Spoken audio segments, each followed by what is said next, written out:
Así las cosas. Jalisco, con Diego Petersen, Augusto Chacón y Alejandro Sierra. Así las cosas. En 3 patadas. La libertad de expresión es uno de los fundamentos de la democracia.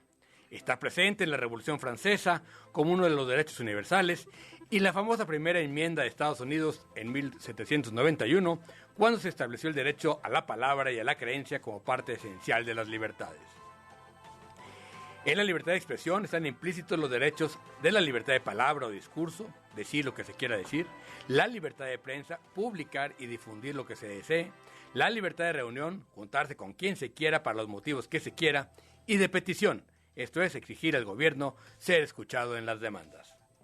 La libertad de expresión puede ser vulnerada por las instituciones del propio gobierno o por personas o grupos particulares, pero es el Estado quien debe garantizarlo. Cuando un grupo de poder, legítimo o ilegítimo, coarta o amenaza la libertad de las personas a decir, publicar, reunirse o exigir a un gobierno, es el Estado, comenzando por el presidente que lo encabeza, quien debe responder y garantizar el restablecimiento del derecho. Para el presidente no se trata pues de solidarizarse en una rueda de prensa con las personas que han sido amenazadas por un grupo criminal, como es el caso reciente de Susana Oresti, sino de la responsabilidad de garantizar que esto no suceda. El presidente dice que se atendió el problema porque el subsecretario de Derechos Humanos, Alejandro Encinas, habló con la periodista amenazada públicamente y finalmente dijeron que lo iban a atender. Qué bueno, ese es su trabajo. Pero la pregunta es ¿qué está haciendo el Estado para evitar que los grupos de poder, los que sean, coarten la libertad de los ciudadanos? El crimen organizado tiene como una de sus características para el ejercicio del poder generar miedo. Por y para eso mata, amenaza, desaparece, secuestra y difunde sus acciones. Cuando ante una amenaza el Estado no responde, como ha sucedido no solo en este sexenio, sino a lo largo de los últimos 20 años, las mafias coartan la libertad de expresión de todos. Esto es, la amenaza a una periodista con nombre y apellido no solo compromete su integridad, sino que coarta la libertad de todos nosotros. No estamos hablando de los periodistas, sino de los ciudadanos en cada rincón del país. El combate al crimen organizado no es un tema de más o menos abrazos o balazos, sino de defensa de libertades esenciales en una democracia. Así las cosas. Jalisco. Bienvenidas, bienvenidos. Esto es Así las cosas, Jalisco, por supuesto, en W. Estamos en el 101.5 de FM. Hoy es miércoles 11 de agosto. Ya se está yendo el segundo semestre. Echó la raya y Alejandro Sierra sigue con cara de martes. Mi querido y fino amigo Diego Petersen Fara, caray. Chacón, defiéndeme. En ese aspecto eres indefendible. ¿Verdad que no? Bueno, creo que también en otros. ¿Verdad que no? Gran editorial. Qué Gran, gusto sí. que te pareció, ¿no? Maravilloso, mi querido Diego. Es lo que les toca hacer.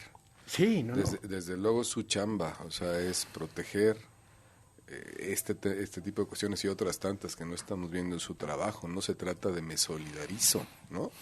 Sí, no, el presidente puede solidarizar lo que sea, pero son amenazas a las libertades esenciales dentro de un Estado. Pero descubrí una palabrita ¿Cuál? editorial que a lo mejor es la falla que tiene la cuarta transformación y a lo mejor se debe llamar la coarta. ¡La coarta! Va. La coartada. La coartada para no hacer nada. Señor Chacón, buenos días, saluda como se debe en este Sí, programa, por favor. Diego, buenos días. Alejandro, buenos Augusto, días. querido, Buenos días a Augusto. todas. Buenos días a todos. Sí, me sumo a la felicitación por la editorial, Sí, claro. que es una felicitación por el valor intelectual y por el valor civilizatorio que entraña. Pero al mismo tiempo es triste que más de 200 años después de tener un país, estamos a punto de celebrar los 500 años de la caída de Tenochtitlán, es decir, el nacimiento de esto que llamamos México, los mexicanos, y seguimos hablando de libertad y de derechos, como si no pudiéramos tener acceso a ellos, permanentemente amenazados y más ahora, al grado que un criminal o un presunto criminal se atreve a hablar de que él respeta la libertad de expresión. Me parece un insulto y sí, que el presidente lo deje a nivel de solidaridad. Nos habla muy bien de la idea que tiene de la justicia, pero también y aquí hemos sido enfáticos en eso, de cómo él mismo se concibe como el dador de todo. Sí. Alégrense porque soy solidario con ustedes y quédense tranquilos. No, aquí se están jugando la vida. Los periodistas se están jugando la vida. México es un país de los más peligrosos para ejercer este oficio. Sí, pero además y me parece que la gran aportación de la segunda enmienda que está por cumplir 230 años, la primera enmienda 230 años está por cumplir, es decir, que se definió con claridad que la libertad de expresión incluye no solo la libertad de prensa, sino la de reunión, la de expresión, la de creencia, De ¿no? tránsito.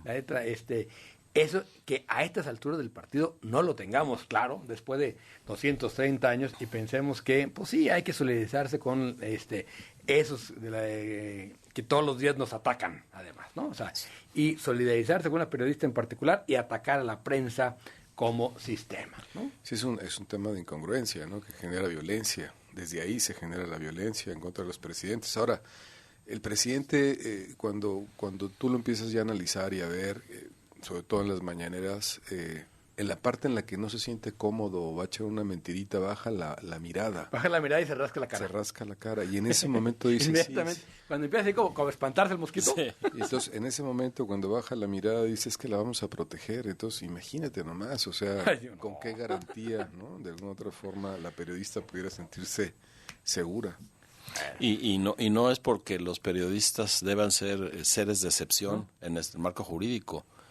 Todo mundo debería tener esa garantía. Que no la tenemos. Por supuesto, así como cuando matan a un policía, cuando agreden a un periodista, es una agresión a la sociedad que se vuelve muy visible y de ahí la importancia. Lo que aquí se visibiliza es la necesidad de que podamos ejercer nuestros derechos y actuar en la libertad que tenemos supuestamente garantizada. Los periodistas no somos más importantes que ninguno, pero sí representamos o nos representan a todos, ¿no? Exactamente. Es decir, representan nuestra libertad de expresión, como el ataque a una iglesia es un ataque a la libertad de creencia de todos. Así es. ¿no?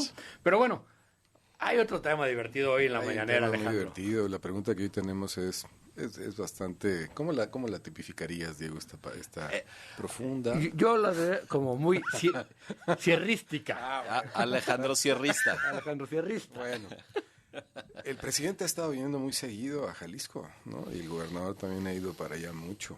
Pero hoy... Tan pues, cerquita. Tan cerquitas. Dilo bien, cerquitas. Perdón, sí. Pronúncialo bien.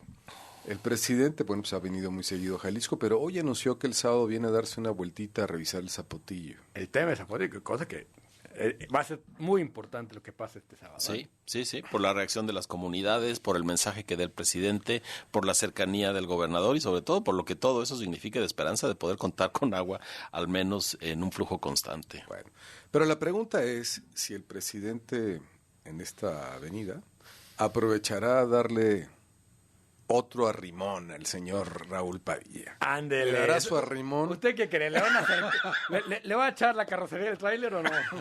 Oye, pero yo me rehúso a dar las redes sociales y si no nos explicas qué es un arrimón. ¿Cómo se conjuga el verbo arrimar? Sí, exacto.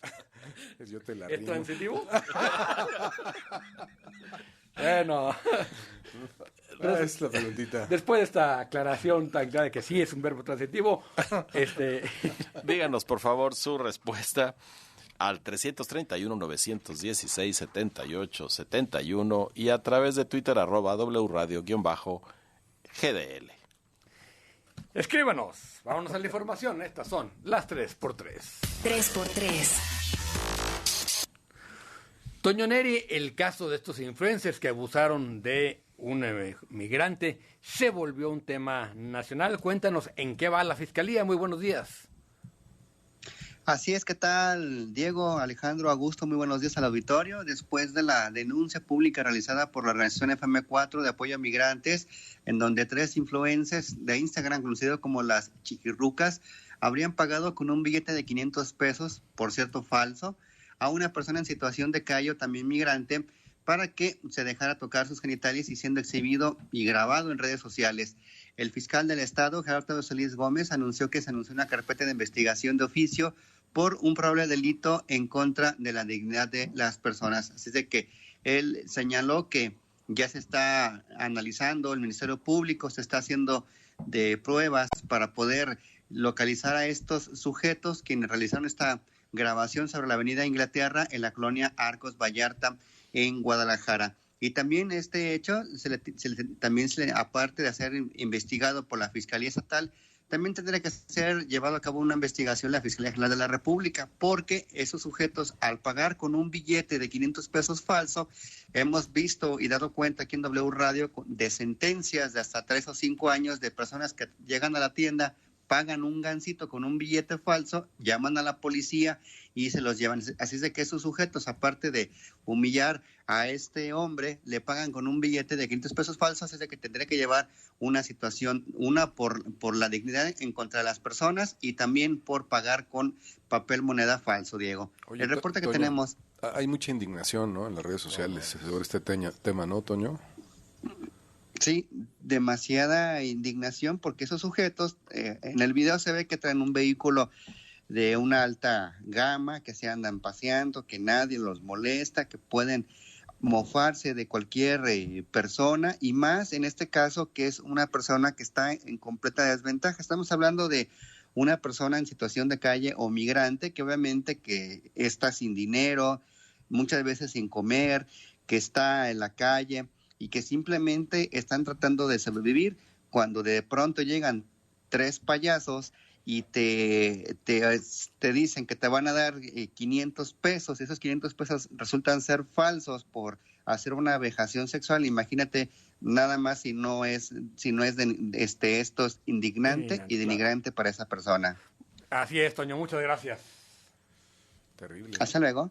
Terrible. A ver, yo tengo particular aversión con esos que se llaman influencers, como la manera en que actúan, la forma, incluso como profesión, pero bueno, vamos a suponer que es una nueva profesión que existe. Pero esto de irle dando cada vez una vuelta de tuerca más a qué hay que hacer que sea notorio. ¿Cómo le llaman ahora? Que pueda retuitearse muchas veces, que sea... Sí, replicar o... ¿no? Es decir, estas cosas virales. Entonces, llegan a unos extremos verdaderamente estúpidos, con todo el respeto de la palabra, ¿no? Y ojalá les caiga todo el peso. Ojalá, como el tema de la otra influencer Yo Stop, ¿no?, que la metieron ya al bote por andar pasando videos por supuesto, pornografía infantil. Eso yo coincido con Diego, eso de los influencers es una aberración, es la única ética que rifa en ese medio, es hacerte famoso a como dé lugar. Sí. Exacto. Y generar dinero a través de exponer a otros, ¿no? Claro. Pero podemos unirlo a la nota que a lo que comentábamos antes, que no le bastará a la dignidad humana y a los derechos humanos que nos solidaricemos. Claro. No. Por supuesto que no. No, desde luego. Por supuesto que no. Y bien, por FM4, la Asociación de Protección de Migrantes, que fue quien hizo que este caso realmente saliera a la luz. Pero bueno, la reasignación del presupuesto de la Universidad de Guadalajara es ilegal, dice el rector. Dalia Rojas, platícanos cómo está el tema. Buenos días. Así es, ¿qué tal, Diego, Alex, Augusto? Muy buenos días. Pues el rector de la Universidad de Guadalajara, Ricardo Villanueva, calificó como una iniciativa ilegal este recorte que pretende realizar el Ejecutivo Estatal con apoyo de diputados de Movimiento Ciudadano y el PAN al presupuesto asignado al Museo de Ciencias Ambientales. Así lo señaló en un video subido a redes sociales el día de ayer, en el cual también dijo que con esto se hace evidente que hay un malestar y que lo que se busca es generar una crisis política. Sobre el Hospital Civil de Oriente al que se pretenden reasignar los recursos. Estamos perdiendo. Pues de esto el rector calificó. ¿Sí? Sí, no, adelante. ¿Sí me escucho, Diego? Sí, ahí te escuchamos ya bien. Muy bien. Retomo que el rector decía que sobre el Hospital Civil de Oriente, al que se pretenden reasignar estos recursos, es una bolsa de 140 millones de pesos, pues el rector lo calificó como perverso que se quiera decidir entre estos dos proyectos. Por un lado, pues tenemos de ciencias ambientales, por otro la salud, que es la discusión que señala están buscando realizar desde el Ejecutivo, y apuntó también que hay estos 300 millones de pesos de la deuda contratada el año pasado, que pues aún no se etiquetan y bien podrían utilizarse para esto sin que se afecte el presupuesto de la Universidad de Guadalajara. Ese reporte que les tengo, Diego. Gracias, Dalia. Pues sí, sigue siendo la misma discusión, ¿no? Es decir, el gobierno del Estado dice que no puede disponer de el dinero del crédito porque ya está asignado. También ya estaba asignado, ¿no? No hay otra, o sea, ir a la discusión política de fondo que hay aquí, y lo indignante que se use de esa manera el presupuesto. Sí. Por eso Alejandro hizo su preguntita. ¿Tú crees? Puede ser una definición de arrimón. ¿Arrimón? Sí, han estado preguntando qué es arrimón. Ese es un arrimón. Arrimón. Arrimón. Ahora, hay que precisar que esos 320 millones y poquito que estaban sin etiquetar absolutamente, es decir, ya había proyectos destinados, aunque no se había corrido el proceso para otorgarlos, esa información del 23 de julio. Del 23 a la fecha, siquiera la semana pasada, pudieron haber cambiado las cosas, ¿no? Sí, pero bien dices tú, Diego, pues de etiquetado, pues sí, todo. De etiquetado, pues Oye, ¿y será cuestión de billetes? ¿Tú crees? 140 millones de pesos para un gobierno que tiene 100,000 de presupuesto, yo creo que no va. No, y yo me voy a esa frase que tiene Ricardo Rafael en su novela El hijo de la guerra, donde dice: problema que no se arregla con dinero, se arregla con mucho dinero. Con más dinero, sí. O aquella que dice: promesa que no se refleja en el presupuesto no es amor. Eso no. El amor se refleja en el presupuesto o no es amor. Sí, es más bonito. Otra vez ahí se comprueba la frase que es más bonito el amor pagado. Sí. Así no es amor. Sí, el amor o es pagado o no es amor. Bueno. Qué malos somos hablando de amor. Sí, qué barbaridad. Sí, la Pero, verdad, sí. El gobierno del Estado publicó las cifras de porcentaje de vacunación en Jalisco por rangos de edad. Luis Antonio Ruiz nos tiene la información. Buenos días, Luis Antonio. ¿Qué tal, Diego? Te saludo, buenos días, igual que el auditorio. Bueno, pues de acuerdo con información que fue publicada, con la que compartió el gobernador de Jalisco, Enrique Alfaro Ramírez, el 57% de los que tienen entre 40 y 49 años cuentan con apenas una inyección contra la vacuna del COVID-19. En esa misma situación, Diego, se encuentra el 57% de los habitantes de 50, 59 años y 65 de los mayores de 60. Ahí, a través precisamente de sus redes sociales, del gobernador de Jalisco, pues lamentó que los jaliscienses pues desairen prácticamente las vacunas y señaló quienes no están protegidos son los que más han enfrentado las peores dificultades en la actualidad. También comentarte, Diego, que la edad de las víctimas mortales ha bajado durante la tercera ola en el estado, pues quienes fallecieron recientemente tenían entre 59 años y hace un año estaban a la cabeza los de 65 años. Así las cosas, Diego, buenos días. Muchísimas gracias, Antonio. Y sí, a ver, hay información sobre cómo está el tema de riesgo, vacunados o no vacunados. Es decir, prácticamente con vacuna, el 80% no va a tener infección, en todo caso asintomática, ¿sí? El 10% tendrá enfermedad leve y solo 10% llegará a tener una enfermedad moderada, con algunos cuidados. Por el contrario, si no tiene vacuna, 30% puede seguir sin una infección asintomática, otro 40% leve, 20% moderada y el 10%, que son los que están sufriendo, están muriendo, son personas sin vacuna que llegan a desarrollar una enfermedad severa. Entonces, ese es el gran tema. La vacunación, por supuesto, y que haya vacunas suficientes. La ventaja que tenemos ahora es que ya demostramos, al menos Jalisco, las autoridades de Jalisco, que son muy capaces de organizar una buena campaña de vacunación. Ya tenemos otro módulo en Tlajomulco, listo para 29,000 citas. Estamos listos, necesitamos vacunas y parece que seguimos, no queda claro, pidiéndolas como limosna a los países. El presidente dice que uno de sus temas de conversación con Kamala Harris será las vacunas. No había dinero para comprar, necesitamos las vacunas, urgen las vacunas, eso es lo que nos va a garantizar que la economía no termine por colapsar como está colapsando, porque además el INEGI nos acaba de informar que en el sector industrial la caída ya lleva 3 meses consecutivos. No me digas, qué barbaridad, eso sí está grueso. Vacúnese, de veras vacúnese. Hay muchos mitos en relación a este tema de la vacuna. Hay mucha información, pero la realidad se plantea en este tipo de datos. Claro. Esta es la realidad irrefutable. O sea, la gente que se está vacunando tiene más defensas no significa que no te vayas a contagiar, sino que la enfermedad puede de alguna otra forma darte de manera más leve. Claro.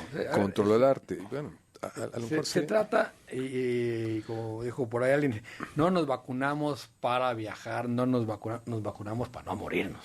Sí, ¿no? así de sencillo. Así de sencillo. Y para contribuir a que otros no se mueran.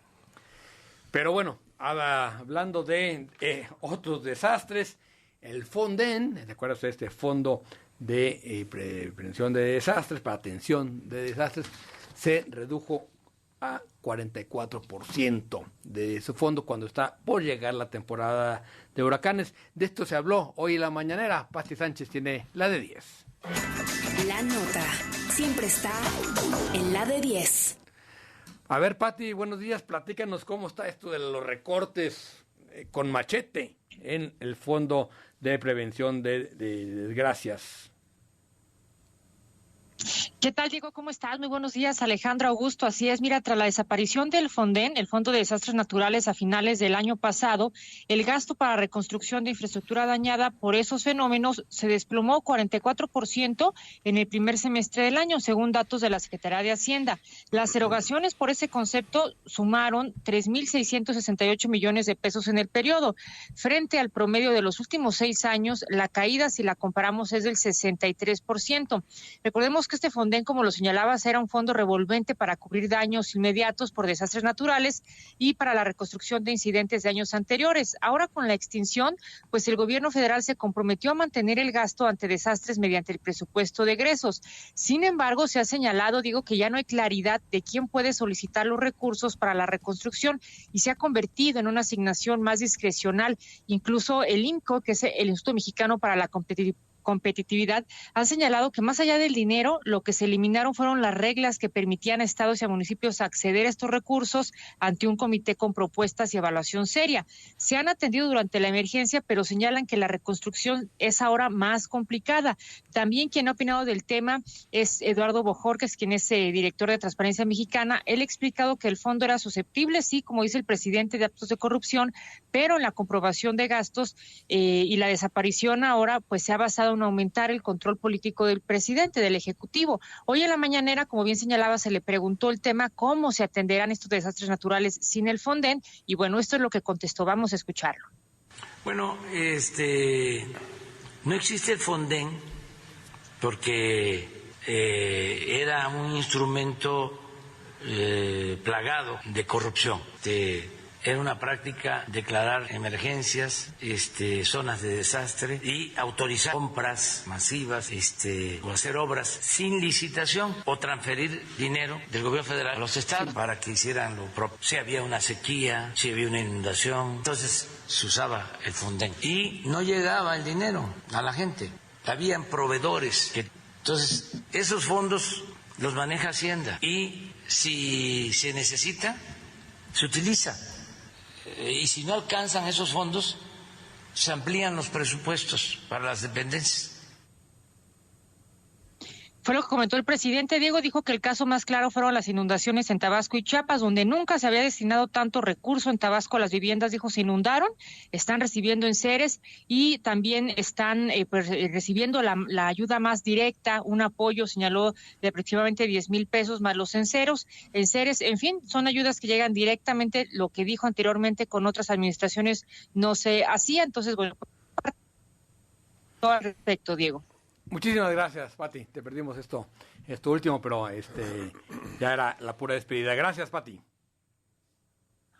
Gracias, saludos. Saludos. Pues sí, a ver, si vamos a pensar que en todo aquello donde había o hay corrupción lo vamos a dinamitar, creo que el país va a quedar como bajolote dinamitado. Sí, va a quedar como superficie lunar, ¿no? Sí. Lleno de cráteres e inerte, sin vida. Y otra vez es el caso de señalar corrupción sin corruptos, de señalar corrupción sin investigación, de señalar corrupción sin pruebas. Por supuesto, todo programa es susceptible a que la corrupción aparezca aquí y en cualquier otra parte. Lo que podría haber provisto muy bien esta cuarta transformación, dado la legitimidad con la que llegó, era justamente una persecución jurídica clara, transparente, para acabar con todo esto. Y no nos puede decir el presidente, con todo respeto, que se hacían compras directas sin licitación, porque si algún sexenio ha habido campeón en comprar sin licitación, sin ningún tipo de reglas, es este. Me encantó el con todo respeto. Ya aprendió a usarlo. Con todo respeto es antes de él, Arrimón. Sí. Así, pero el Arrimón a Raúl para decirle exactamente en sus términos, ¿no? Claro. Es increíble que nos diga que todo se compraba directo. Pues es lo que están haciendo ellos. Yo diría que cerremos ya el comentario aquí, ¿no? ¿Cómo? Con todo respeto, ya vámonos. Con todo respeto. No te creas. No, nada más una última cosa. Ahora sí que con muy poco respeto. A ver, todo gobierno necesita instituciones que canalicen este tipo de ayuda. No, si se crearon no fue por una... Perdóname, que no haya un fondo para los desastres de este país es un desastre. No. Aunque le quiten, es un verdadero desastre. Como son las medicinas, como son todos, un desastre. Razón, presidente, esa misma bolsa. Pero si tú no tienes tu bolsa organizada para que de manera rápida bajen recursos para los desastres naturales, en los desastres lo más importante es que bajen rápido. Sí. De nada sirve que tardes 3 meses, pero es lo que hasta ha pasado con este gobierno. Pero es como dice Augusto, o sea, lo organizas, te vas con todo el tema legal para tratar de contener todo lo que habían hecho, no destruyes un fondo que sirve para atacar. Y que tenía reglas. Y ahora no hay reglas. Exactamente, y así está todo. Bueno, parece que el presidente, hablando de Arrimón, le acaba de dar una Arrimón a W. Ahorita que regresemos del corte, vamos a hablar de ello. Y por supuesto, vamos a platicar también con Fernando Petersen, secretario de Salud, para ver cómo está la situación de COVID y la vacunación en Jalisco. Día de lecturas pachecas, y hablando de Arrimones, vamos a hablar del libro El Rector de Roberto Castellán, es lo que nos propone hoy Daniel Emilio Pacheco. No le cambie, regresamos. Así las cosas, Jalisco. Las cosas claras sin deslumbrar. Recuerda, mensaje al 33 19 16 7871. Así las cosas, Jalisco. Con Diego Petersen, Augusto Chacón y Alejandro Sierra. Regresamos y ya tenemos en la línea al doctor Fernando Petersen, secretario de Salud del Gobierno del Estado. Vámonos directamente al rollo de... Menos bla bla bla y más realidad. El rollo de... Fernando Petersen, secretario de Salud, ¿cómo estás, Fernando? Buenos días. Hola, ¿qué tal? ¿Cómo están? Buenos días. Oye, pues muy bien, gracias, con el gusto de tenerte en el programa nuevamente. ¿Cuál es tu evaluación? ¿En qué momento estamos en materia de la epidemia por COVID, esta famosa tercera ola? Bueno, es importante decir que sin duda este ha sido un ascenso muy rápido el número de contagios. Para poner nada más en perspectiva, para poder llegar a los 10,000 casos activos, nos tomó alrededor de 147 días de pandemia en la primera ola del mes de enero y febrero. Ahora, en esta segunda ola, nos tomó 21 días llegar a este nivel de 10,000 casos activos, lo cual habla de que la tasa de contagio ha sido muy rápida, o sea, ha habido un contagio muy rápido que nos ha llevado a una enorme cantidad de casos activos. De hecho, llegamos a superar el número de casos activos que teníamos en enero, pero ahora ya está empezando a estabilizarse un poquito. Entonces, eso es en cuanto a los casos activos. Sí vemos una diferencia de enfermedad de lo que vivimos en enero a lo que vivimos a hoy, porque, en primer lugar, el número de pacientes que se están hospitalizando ha ido cambiando. Así como en enero y febrero eran los adultos mayores, hoy día son personas que se encuentran entre los 30 y los 50 años de edad los que se están yendo al hospital. Y algo que es muy notable es que en enero y febrero pues realmente no teníamos vacunación como una parte importante de la estructura de salud para esta pandemia. Hoy día que tenemos prácticamente a todo el personal de salud y que tenemos también prácticamente a todo el personal de 60 años y más vacunado, pues obviamente la hospitalización en estos grupos de edad ha ido disminuyendo y a hoy se están hospitalizando gente más joven. Es decir, el panorama ha cambiado. Sí, y tenemos un menor índice de personas muertas por infectados. Sin embargo, siguen siendo muchísimas las personas que se están muriendo por esta enfermedad.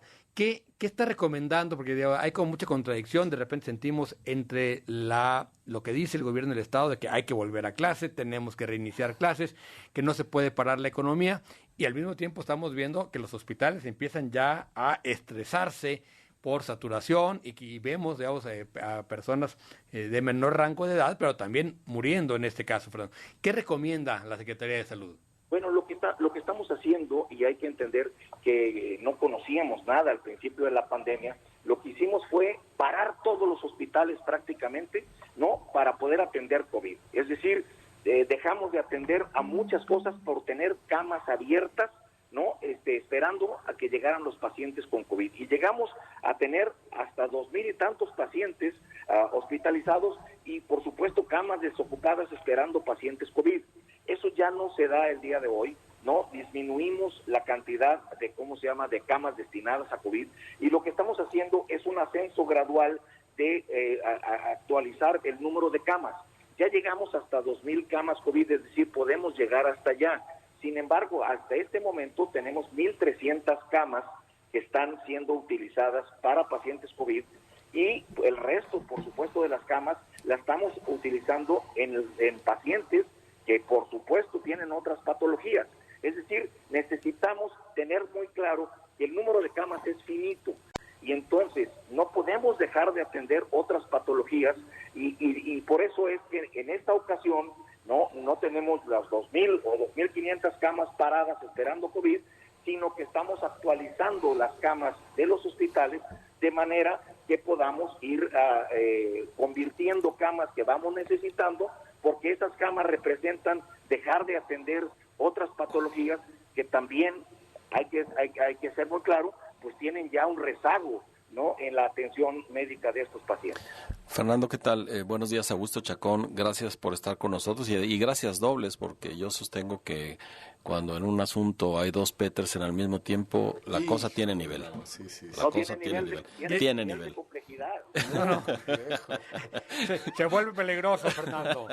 Totalmente.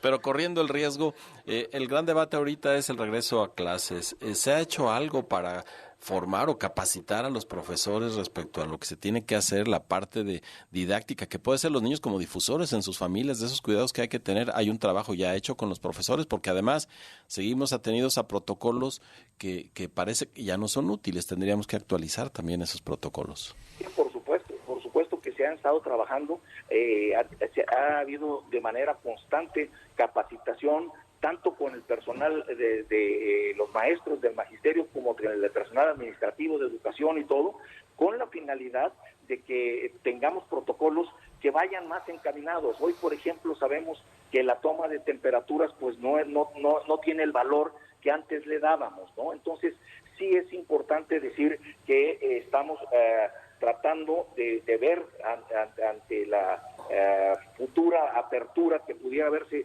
de las escuelas, ¿no?, como se ha hecho ya en todo el mundo. Obviamente, esto es un tema que no es exclusivo para nosotros. En todo el mundo hay estudiantes, en todo el mundo hay niños, y en todo el mundo está abierto. Entonces, lo que necesitamos entender es que, por supuesto, el magisterio tiene que estar vacunado, que ya lo está, ¿no? Y la otra situación importante es el hecho de que tendremos que tener muy claramente las indicaciones de aulas con espacios abiertos, aulas con ventilación clara, que eso es lo que tiene que hacerse muy claro, y por supuesto tendremos una comunicación muy importante para hacer un estudio epidemiológico en todas las escuelas para la detección oportuna de los casos en casos de que se diera, ¿no? Entonces, realmente tendremos que tener más pruebas, tener que hacer mucho más estudio de campo epidemiológico, y creo que eso es un tema que en lo que estamos trabajando a fin de poder tratar de avanzar hacia esto que significa la apertura en las escuelas. Hoy el doctor Fauci en Estados Unidos, hablas exactamente del tema, las clases empiezan en los Estados Unidos la próxima semana y por supuesto este es un tema que tendremos que estar muy pendientes y trabajando de la mano con la Secretaría de Educación de manera muy puntual. Secretario, ¿qué tal? Alejandro Sierra, gracias por estar acá con nosotros. Oye, en los últimos días, digo, en lo personal, he tenido noticias de amigos y conocidos que han fallecido por COVID, casi todos ellos no vacunados. ¿Qué le podría decir el secretario de Salud del Estado de Jalisco a todas aquellas personas que no se quieren vacunar? ¿Qué riesgos tiene esta vacuna? Hay muchos mitos en relación a ella, pero estamos viendo que lo mejor es vacunarse. Sin embargo, hay resistencia. ¿Qué les puedes decir a estas personas, Fernando? Bueno, yo lo primero y muchas gracias por la pregunta, Alejandro, yo creo que lo primero que tenemos que decir es que los números están ahí, son claros, y que creo que tenemos que, desde la perspectiva de salud, tener confianza en la ciencia. Hemos venido caminando de la mano de la academia, de la mano de la ciencia, y la ciencia hoy nos ofrece una alternativa que puede no ser perfecta, pero que es una gran alternativa y se llama vacuna. Esta vacuna no solo funciona a nivel de mi protección personal, sino que es un tema de salud pública que nos ayudará a que en la medida en que todos caminemos en la vacunación, estaremos protegidos como comunidad y podremos llegar en un momento dado a tener suficiente protección como para que el virus ya no esté variando tanto, ya no esté cambiando tanto y no se esté modificando y presentando nuevas caretas y nuevas facetas este virus. Entonces yo lo que les diría es que es un tema de solidaridad, es un tema de salud pública, pero además es un tema de apegarnos verdaderamente a la ciencia. Realmente estamos con muchos mitos, con muchas falsas noticias, con muchas cosas, pero creo que la ciencia en el mundo ha ido caminando hacia la vacunación. No es un tema de México, no es un tema de Jalisco, es un tema mundial. Estamos los miles de millones de seres humanos buscando una vacuna y creo que si en México tenemos la oportunidad de vacunarnos, es un tema de responsabilidad el que acudamos todos a ponernos la vacuna. Fernando, muchas gracias por estos minutos para así las cosas. Te mandamos un abrazo. Fuerte abrazo a los tres. Muchas gracias por la oportunidad de platicar con ustedes y con su público. Gracias. Fernando Petersen, secretario de Salud del Estado de Jalisco, con este tema de la vacunación. Creo que lo que nos dijo al final, Alejandro, hay que insistirlo, ¿no? Es decir, no es perfecta, es lo que hay. Lo que pasa es que hay muchos mitos, ¿no? Muchísimo. Alrededor, muchísimo. O sea, que si traen células humanas... Pero es increíble, son increíbles esos mitos porque es gente que igual se sube a un avión confiando perfectamente, o que cambia de televisión sin sospechar que lo pueden estar viendo del otro lado y solo con la vacuna... No digas eso. Apáguenle, carnales. Sí, exactamente. Sí saben que a través del radio estamos espiando sus hogares, ¿verdad? Por supuesto, yo creo que sí lo saben. Bueno, oye, llamadas, Alejandro, antes de pasar lo que dijo el presidente hoy sobre W. Bueno, primero que nada saludamos a nuestro querido chef José Vázquez, que nos dice qué significa eso del arrimón. Creo que ha quedado claro a lo largo del programa, ¿no? Lo que dice él, y tiene toda la razón, que él cree que el presidente ya no está para dar arrimones. Bueno, quién sabe, ¿no? La ciencia quizás esté detrás de él, ¿no? No lo sabemos todavía. Ya mejor vámonos, ¿no? Bueno, respondiendo a la pregunta, nos dice Manuel, Quique y el Mesías han coincidido en que ambos tienen otros datos, pero sobre Raúl van con todo contra el Don. Está entretenida la escaramuza.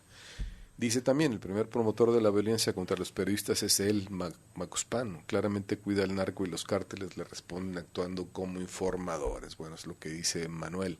Manuel G., también buen amigo del programa, a quien le mandamos un buen abrazo. Dice, buen día al equipo W, el verdadero padrino de Occidente no le mueve el viento. El licenciado tiene cargo vitalicio y él habita Palacio Nacional solo. El que habita Palacio Nacional solamente vivirá 6 años ahí. Saludos de Manuel. Sí, ¿cuántos ha pasado? ¿Cuántos ha visto Raúl Padilla ir y venir? Sí, gobernadores. Gobernadores y se alían con el presidente y vienen. Y ahí sí se aplica la frase, le hace lo que el viento a Juárez. Buenos días para todo el grupo W Radio, buena editorial, pero es una lástima que no lo va a escuchar el payaso y su pandilla. Con respecto a la pregunta, seguramente va a convocar una consulta para que sea el pueblo sabio el que decida. Y sí va a tocar el tema de regreso a clases para acomodar alguna agresión verbal contra Raúl Padilla, dice mi buen amigo.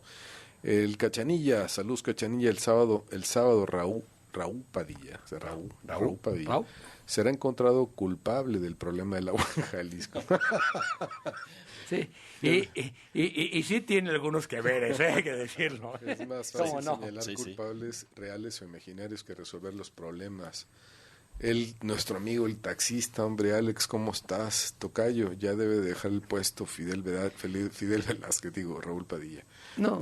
El presidente, es una buena analogía, ¿no? El presidente viene para darle la última estocada a Padilla. ¿Quién sabe, Alex? ¿Quién sabe? Se va a poner bueno. Federico Esperanza, ya había escuchado que la primera prima se la rima, y eso suena agradable. Entonces no entiendo si al señor Padilla le gustará o no su arrimón, dice Federico. Buenos días. Para este momento el presidente López no ha presentado pruebas de corrupción del Naim, y a toda institución que desaparece para entender esto. Leer la biografía del presidente López. Saludos, soy Arturo Montoya Vela. Saludos. Gris Lomelí también nos mandó un buen comentario. Hola Gris, ¿cómo estás? Encantados de saludarte otra vez. Dice, buen día chicos, ustedes son como el amor de madre. ¿Cómo? Único y no tiene comparación. Querida Gris. Yo creo que para qué de madre solo hay una y con eso basta. Ya yo con este comentario de Gris despediría el programa. Ya vamos. No. Pero espérate. Vamos a ver lo que dijo otra vez el presidente sobre el programa Así las Cosas, W. Venga. Adelante, Javier. Así las cosas. ¿Quién es? PM, W Radio. No, pues sí. Este es el grupo español Prisa, que también publica en El País. Eran los defensores de las empresas españolas que se dedicaban a saquear a México. Nos vieron como tierra de conquista, de nueva cuenta. Entonces están muy molestos. Luego, Enfoque Noticias, 13-1. Así las cosas, 4-1. López Dóriga, Joaquín, te pasaste. 5 y ninguna buena. Aquí la pregunta es ¿por qué tendría que hablarse bien del presidente, bien del gobierno? Es decir, ¿en qué momento él supone que ser equilibrado no es ser equilibrado en la información, sino hablar cosas buenas y cosas malas del gobierno? Porque él tiene su propio rasero. Y preguntado desde el otro lado, ¿cuándo tienes una señal buena de que un medio está haciendo su trabajo? Justo cuando la autoridad le duele. Acusa aquello que se está señalando, y si no tiene datos para rebatir lo que se está diciendo, lo demás no importa. La autoridad solo puede rebatir los datos o las falsedades probadas que se digan, no la opinión o el sentido de un medio de comunicación, y tampoco de una nota. Así que si esos medios que él citó, incluido W, le merecen una sanción moral, señal de que están haciendo las cosas muy bien, y particularmente Así las Cosas, sin duda. Arza Macho, no seas gilipollas. Hombre. Vámonos. Este le dicen que es español y le sale. Feliz. Claro. No seas gilipollas. Bueno, antes de defender más intereses españoles de Alejandro Sierra, vámonos con Daniel Emilio Pacheco. Esto es Lecturas Pachecas. Hola, soy Daniel Emilio Pacheco y la literatura me apasiona porque es un viaje a otros mundos, otras vidas, a mayores conocimientos y lo mejor, sin salir de casa. Lecturas Pachecas con Daniel Emilio. Daniel Emilio, estamos aquí en una discusión que tú nos tienes que ayudar a dilucidar. ¿Qué significa la palabra arrimón? Procede del término arrimartes. Síguele. Más bien. Que tan buenos resultados deja después para el miércoles con Alejandro. Sí. Oye, ¿y cómo se conjuga en subjuntivo, Daniel Emilio? Imagínate. Bueno, oigan, pues qué bueno que ya los traen ahí a nivel nacional platicando de ustedes. Qué padre, ¿no? Oye, te voy a decir lo que dice la Real Academia, lo que dice, hombre que está guardando en la calle durante mucho tiempo, arrimado a la pared. Ándele. O a la pared, que esa es otra. o similares. Sí, a la pared o a la pared. O al rinconcito. O al rinconcito. Bueno. Por su seguridad, le recomendamos que sea a la pared. Sí, exactamente. Bueno, pero, a ver, traes un libro hoy que no es un libro nuevo, pero que viene muy ad hoc. Platícanos. Sí, escogí este libro precisamente por lo que platicaban ahorita y traigo la recomendación también del escritor peruano. Entonces, vámonos con el libro, que es lo primero que estábamos hablando ahorita, ahí escuchando a ustedes acerca de el personaje, ¿no? Que no da la cara, acerca de aquel que no enfrenta. Pero bueno, este libro, El Rector, es la primer novela, el primer thriller político de Roberto Castelán Rueda. Roberto Castelán Rueda ha sido rector, ha sido director, ha sido maestro, funcionario de la Universidad de Guadalajara. Es un hombre muy crítico. Sí. Sí, ¿cómo no? Sus ideas, que argumenta sus ideas y que si bien en algún momento se le ha considerado como alguien que puede ser incómodo para el grupo Universidad, también se ha reconocido que se le respeta por los argumentos que presenta y porque nadie ha salido a enfrentarlo diciendo que no es cierto lo que dice el escritor Roberto Castelán Rueda. Bueno, El Rector tiene que ver con esa situación que se dio aquí en Jalisco cuando toma el poder un rector que había sido señalado pero ungido por el mandamás de la universidad, aunque pues la gente le decía que le podía salir malo, que no era el indicado, que no era parte de ese grupo cerrado que acataba o que acata completamente las disposiciones del cacique de la universidad, como también lo llaman. La situación aquí es que se conjuga también con un gobernador, pues que le da por hacerse el valentón y el simpático. Incluso ¿hay otros gobernador, el de la novela, okay. le gusta el alcohol. No, hombre. A este de la novela le gusta nombres, el alcohol. Nombres, queremos nombres. Creer, pero sí. ¿Tu tocayo acaso? Y le da por ventar madres, pero bueno, acaso sí, está ambientado en esa de Emilio González. Y bueno, aquí tiene la ventaja, sí, de que es ficción, ¿verdad? Es una ficción. Esto no pasó realmente, no fue así, fue diferente. Lo otro sí pasó, pero también es ficción. Lo interesante. Sí. Ahí la realidad supera la ficción.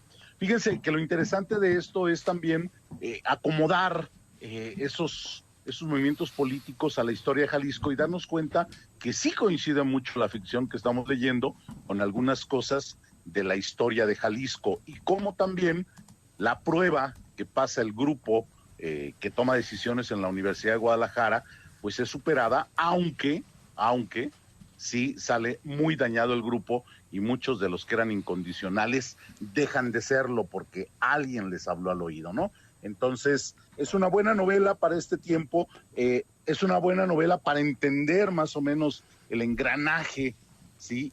Y también por ahí se puede vislumbrar cuál es el estilo de quien liderea el grupo Universidad para mantener la calma dentro de los vendavales que luego surgen al interior de la universidad. Sí, a ver, pero eso sería la recomendación. Hay que recordar nada más que el autor, Roberto Castelán, era rector de uno de los centros universitarios en el momento de la novela. Era el rector del centro de Lagos, Altos Norte, ¿no? Uh-huh. Y pues sí, alcanzó a vivir como de cerquita, como diríamos, el tema, ¿no? Sí, como que tuvo varios que se le acercaron al oído para hablarle, ¿no? Y como que él mismo tuvo su propia visión de lo que estaba pasando. Sí.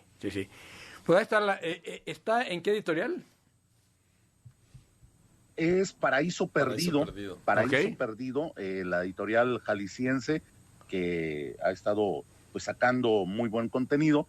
El título es El Rector y es de Roberto Castelán Rueda. Anda sobre un promedio de unos 180 pesos más o menos debe de andar este libro. Perfecto. Y es una novela bien... ¿Alguna otra recomendación?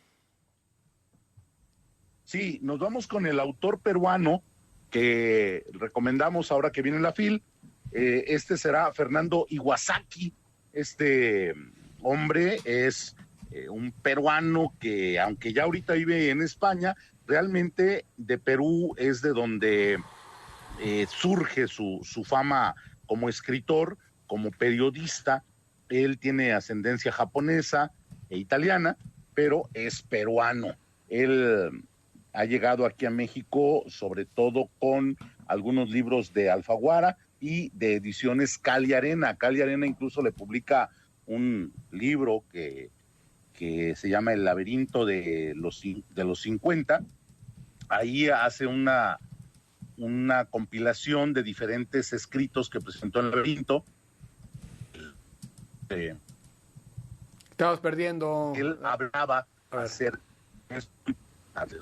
Sí, vamos a recuperar la llamada con Daniel Emilio Pacheco porque está perdiendo. ¿Alguna otro comentario mientras? Rocío Orozco, que es gran amiga del programa, también nos dice: buenos días, excelente grupo de tapatíos españoles. Gran trabajo, Augusto, Alex, Diego y Pati Multitask.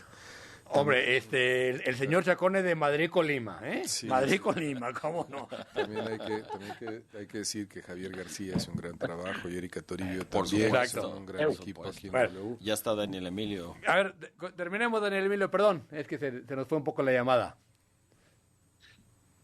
Sigue. Bueno, este es políticos, algo de crónica y ensayo, y siempre es... No, sí, lo dejamos para la semana que entra hablar de este escritor peruano, Iwasaki. Por otra parte, también... ahora terminamos con la llamada. Gracias, Daniel Emilio, perdón. Gris Lomelí nos manda también un mensaje donde dices, sabes que es un arrimón consensuado y es un tema de un grupo de ciudadanos que formó un movimiento para prevenir el acoso sexual en el transporte. Hay que decir que así las cosas a las que se refirió el presidente es así las cosas de México, claro. México, de Carlos Loret, de Gaby Javier Risco, Hernández Alcázar. Alcázar, que son los que están monitoreando, ¿no? Así es. Muy bien. Por suerte acá no nos pelan. Bueno. Oye, nomás para cerrar, a lo mejor la palabra rimón queda resuelta con esta frase, que es una frase del uso común y popular, que dice: ¿y tú qué sabes de caricias si no te has subido al metro? ¡Ándale! Bueno, la palabra queda resuelta, pero la rimón sigue ahí. Muchas gracias a quien hizo posible el programa el día de hoy. Gracias a Erika Toribio, que estuvo en la producción, a Javier García en la operación, a Pati Sánchez, que nos acompañó en la información. Nos escuchamos mañana. Quédese en W. A Carlos Tolentino. Saludos, Carlos. Vámonos. Bansi, un banco entre personas, presentó Así las cosas, Jalisco. Los viejos lo creen todo. Los adultos todo lo sospechan.